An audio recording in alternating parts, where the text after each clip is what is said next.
On le sait, le poisson, c'est bon pour la santé et il est conseillé d'en consommer 2 à 3 fois par semaine. Mais aujourd'hui, il faut bien le choisir si on veut être sûr de ne pas acheter une espèce victime de surpêche. 75% des espèces marines consommées sont en effet surexploitées ou en passe de l'être, selon le WWF.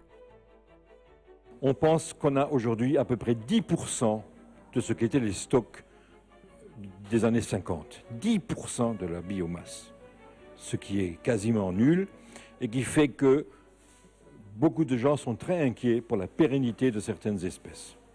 Et il est assez criminel, à mon sens, que par exemple, consommer du thon rouge alors qu'on sait parfaitement qu'il est surpêché, etc., ou consommer des poissons de grand fond, etc., qui mettent 20 ans pour finalement pour être sexuellement mûrs et se reproduire, c'est criminel vis-à-vis, si vous voulez, de l'avenir de la biodiversité.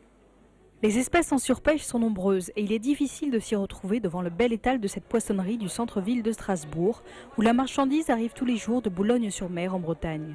Comme nous l'a expliqué le gérant des Combes de l'Océan, les pêcheurs français ont des quotas de pêche stricts qu'ils sont obligés de respecter. Mais il est encore trop facile de contourner cette réglementation.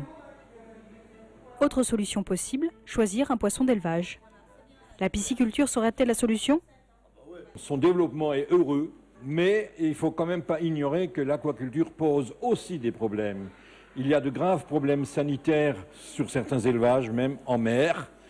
Et dans ces élevages, comme tout élevage intensif, un élevage intensif de poissons conduit à ce qu'il y ait des problèmes sanitaires et qui arrivent même à avoir des impacts négatifs sur les populations sauvages.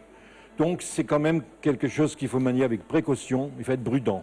Il n'existe donc pas de réponse simple. Voilà pourquoi on trouve aujourd'hui sur Internet des mini-guides à imprimer que l'on peut emmener partout avec soi. Il en existe plusieurs, édités par de grandes associations de défense de la nature. On y retrouve en un coup d'œil les espèces à privilégier, celles à consommer avec modération et celles à éviter absolument. Une solution simple et ludique pour continuer à manger du poisson tout en prenant soin de la biodiversité marine.